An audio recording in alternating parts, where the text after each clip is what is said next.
자, 역사를 가장 역사답게 가르친다고 자부하는 황연필입니다. 어젯밤에 우리 가입자분들, 태백광로분들과 함께 스트리밍을 했습니다만 지금 2주, 3주에 한 번꼴로 스트리밍이 계속되고 있는데 영상이 좀 민감한 이야기들을 많이 하게 되더라고요. 그리고 나름 이렇게 막 1시간 이상 진행되다 보니까 영상 퀄리티가 솔직히 말씀드리면 그렇게 뛰어나지 않아서 우리 구독자님들께 제가 스트리밍 영상을 공개해드리겠습니다라고 약속을 했지만 아직까지 실천을 못 해드리고 있는 부분을 좀 죄송하다라고 말씀드리겠고, 다음 스트리밍 영상부터는 정말로 이렇게 여러분들과 함께 공유할 수 있도록 노력을 한번 해볼 수 있도록 하겠습니다.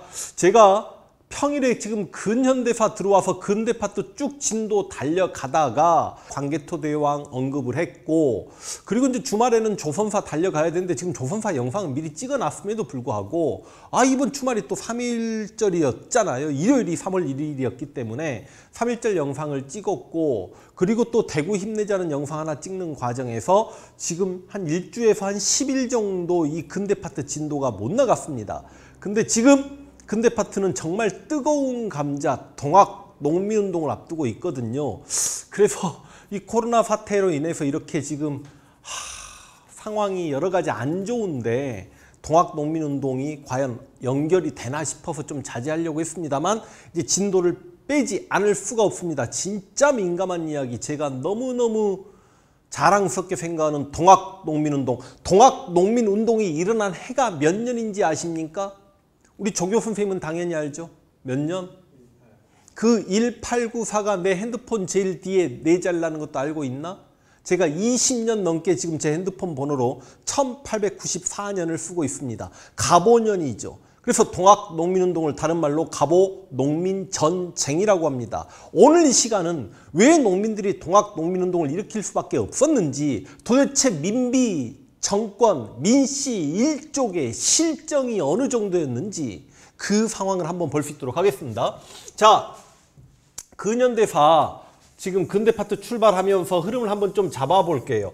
1863년 대용군이 집권하면서부터 우리가 출발을 시켰죠. 근데 대용군 집권기가 정확히 10년이었던 거 기억나실 겁니다. 이 10년을 대원군 집권기, 대용군이 나름 왕권도 강화시키고 민생조 안정시키고, 그러나 66년에 병인 양요가 있었고 71년에 신미 양요도 있었죠. 그러고 나서 최익현의 상서로 흥선대원군이 하야하고 민씨 척족 정권이 출발했던 거고, 1876년 강화도 조약이 체결되면서 처음으로 우리는 근대적 조약 체결하고 개항을 하게 됩니다. 최초의 근대적 조약이었으나 불평등 조약이었다, 이런 거 말씀드렸습니다. 민씨 정권 하에서 이제 개화 정책이라는 걸 추진하려고 하는데요.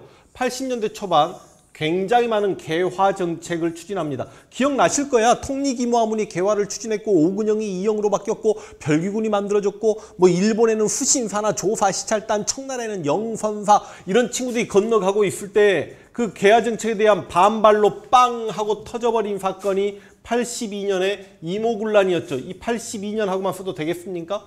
이거 개항하고 써드려야 됩니까? 개항이죠. 82년 이모군란이죠.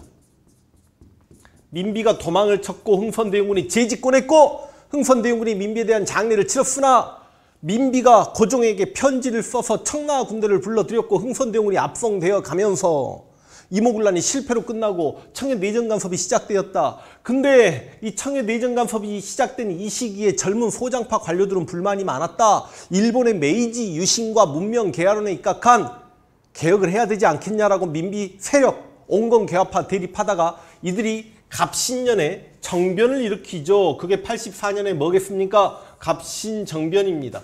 여러분, 갑신정변 최초의 정치개혁운동이었다. 왜냐하면 입헌군주제를 주장했다. 그러나 실패했다. 지금 제가 그러니까 이제 이렇게 역사 이야기 쭉 해오면서 아무래도 이 역사라는 게 특히 정근대사는 왕 중심의 역사로 가는 거고요. 정치사 중심이죠. 여러분들에게 뭐 경제사, 사회사, 문화사 이런 내용들을 전달해봐야 그렇게 흥미를 많이 못 가지시지 않습니까? 그 좋은 답사 형장들 영상 보여드려봐야 여러분이 많이 안 보시잖아요. 그러니까 정치사 중심으로 가다 보니까 정근대사는 왕 이야기하고 이제 근현대사도 보시면 알겠지만 결과적으로 인물 이야기들이에요. 그럼에도 불구하고 어떤 사건 때 등장하는 인물 이야기를 이렇게 나가면서 나중에는요, 그 제 재생 목록에 인물편을 만들어서 따로 좀 한번 해볼까도 생각을 합니다. 그러니까 제가 예를 들어서 대한민국 수립 과정을 쭉 해나가는 과정에서 제가 생각하는 여운형에 대해서만 15분, 20분짜리 영상을 따로 찍진 않았거든요. 그런 거 남겨둘 거고, 지난 시간에 갑신정변, 김옥균, 박영효, 홍영식, 서강범, 서재필 이들의 인생이 훗날 참 비극적으로 가기도 하고 나름 장수하면서 이름을 떨친 서재필 같은 경우도 있었고, 물론 제가 서재필도 독립협회에선 비판하겠습니다만 박용효처럼 친일 1세대가 된 인물도 있었는데, 인물 이야기는 따로 인물편에서 빼서 그냥 제가 갑자기 이런 인물 이야기 하고 싶을 때 지난번에 뭐 박은식 선생님이나 신치호 선생님 말씀드린 것처럼 그렇게 한번 해볼 수 있도록 하겠습니다. 근데 실은 이 갑신정변이 실패하게 되면서 청해 내정 간섭은 더욱 심해지고 조선의 근대화는 완전히 차질을 빚게 된다. 개화 정책이 중단되어 버린다라고 생각하시면 되겠습니다. 그리고 오늘 뜨겁게 만날 1894년 갑오년입니다. 이때 바로 그 유명한 동학농민운동이 일어난다라고 생각하시면 되겠습니다. 동학농민전쟁이라고 한번 써볼까요? 그러면 동학이 뭔지부터 한번 이야기해 봅시다. 동학은 1860년에 몰락양반 누가 창시하냐면 최재우가 창시합니다. 근데 최재우는 어느 지역 인물이냐면 경상도 경주 지역의 몰락 양반이었습니다. 최재우가 동굴에 들어가서 돌을 닦고 있는데 갑자기 하늘님의 음성이 들려요. 뭐랑 비슷하죠? 이슬람교가 이렇게 만들어지잖아. 아니, 마호메트가 동굴에 들어가서 돌을 닦고 있는데 알라의 음성이 들리잖아요. 뭐 종교가 뭐 거의 이런 식으로 만들어지지. 그 하늘님이 뭐라고 이야기해? 네가 일어나서 도탄에 빠진 백성들을 구해내거라. 그러니까 최재우가 사람들을 모아야 되겠잖아. 당시 잘 나가고 있는 종교가 서학이거든요. 서학이 천주학이잖아. 서학에 반대한다라고 해서 동학을 창시합니다. 최재우가요. 그러면서 누구나 마음속에는 하늘님 천주님을 모시고 있대. 그게 바로 시천주사상이죠. 그러다 보니까 여러분 노비도 마음속에는 하늘님이 있어. 노비가 곧 하늘이네. 그게 바로 인내천이죠. 그래서 여러분 최재우가 창시한 동학은 누가 뭐래도 굉장히 중요한 포인트가 평등을 강조하는 겁니다. 그런데 이 평등 사상은요, 서학에도 보이거든. 그러니까 서학에 반대한다고 하면서 이름을 동학으로 붙였지만 서학의 교리와 당시 유교, 불교, 선, 도교적 요소를 다 껴안고 있는 게 바로 동학이었다고 생각하시면 되겠습니다. 최재우가 창시를 했는데, 아니 대원군이 집권하고 난 다음에 이 최재우를 처형해버려요. 어리석은 백성들을 잘못된 길로 이끌어간다. 전문용어로 혹세무민, 지금 자막은 나갈 겁니다.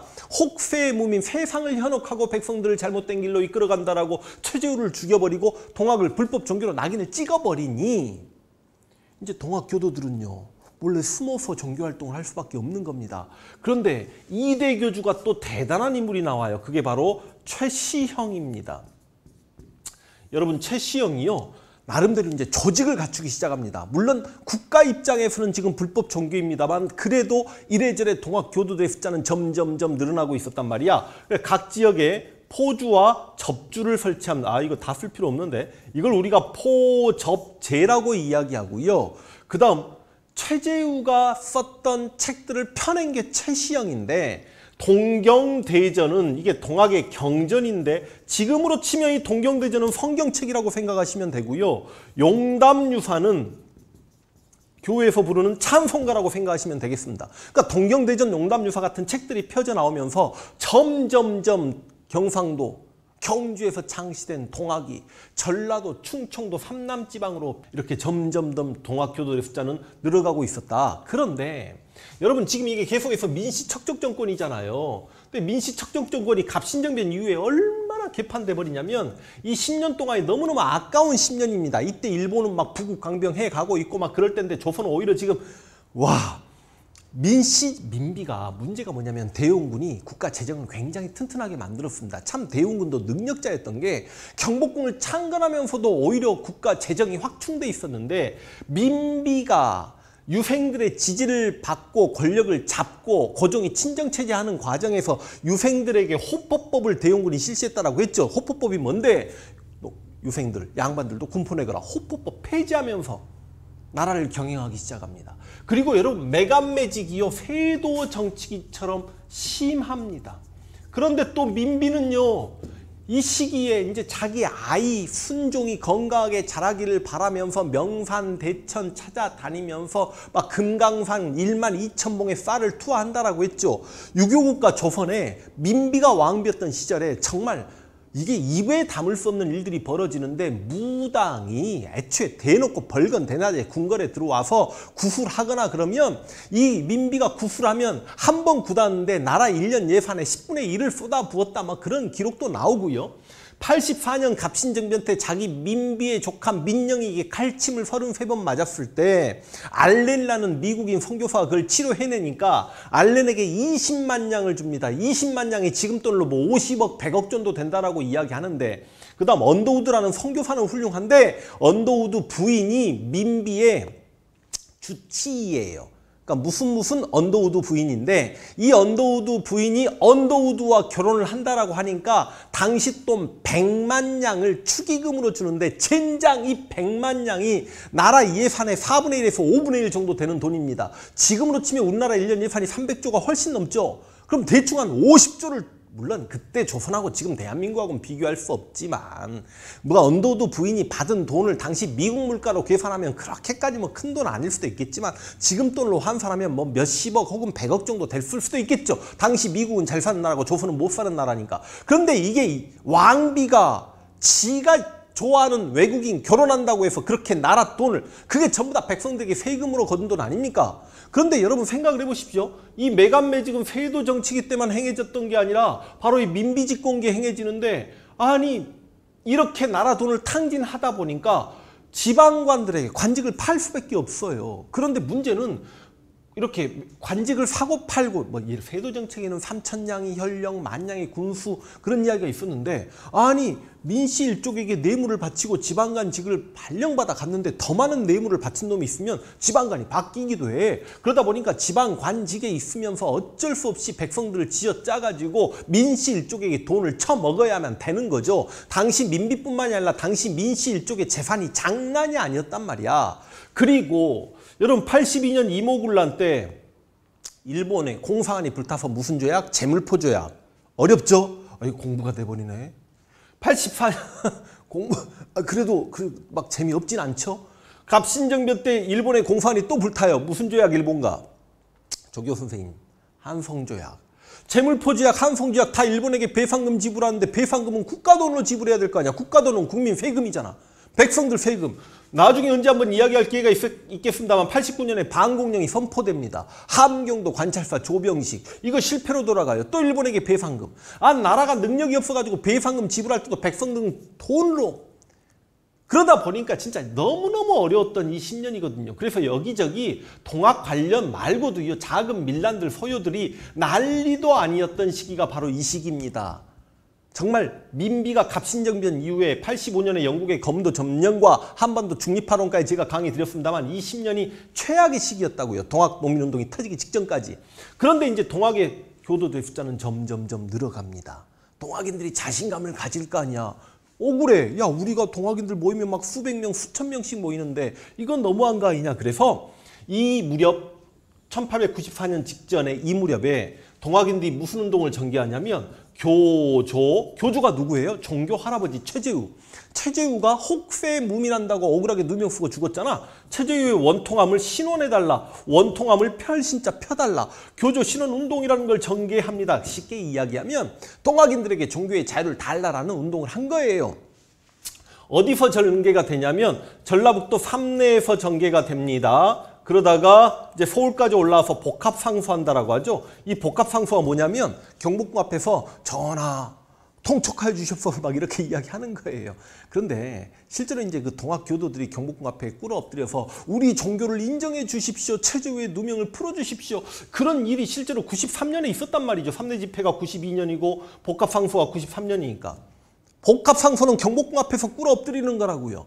근데 생각해봐. 이모군란 때 갑신정비 때 놀랐던 민비가 10년 만에 갑자기 흰옷 입은 동학 교도들이 경복궁 앞에서 꿇어엎드려서 전하 통촉하여 주시옵소서. 그러니까 무서웠을 거 아니야. 그러니까 민비 정권에서 경복궁 쪽에서 무슨 명령이 나오냐면 알았다. 너희 고향으로 돌아가라. 우리가 회의해가지고 너희 종교의 자유를 줄 수 있는지 한번 고민해보겠다. 그러니까 동학 교도들이 신나가지고 야 이제 우리 종교활동 할 수 있게 되면서 막걸리 한 잔 마시고 고향으로 돌아갔는데 와 민비가 어떤 여잔데 경복궁 앞에 꿇어엎드려서 복합상소했던 동학인들을 잡아 죽여라 척살령 명령을 내립니다. 포졸들이 집 앞에 기다리고 있네. 친구 동학인들 잡혀갔네. 고문당한다네. 열 받아요 안 받아요? 그러니까 충북 보은에서 모입니다. 보은에서 모여가지고 이제 민비 욕 한번 크게 참았습니다.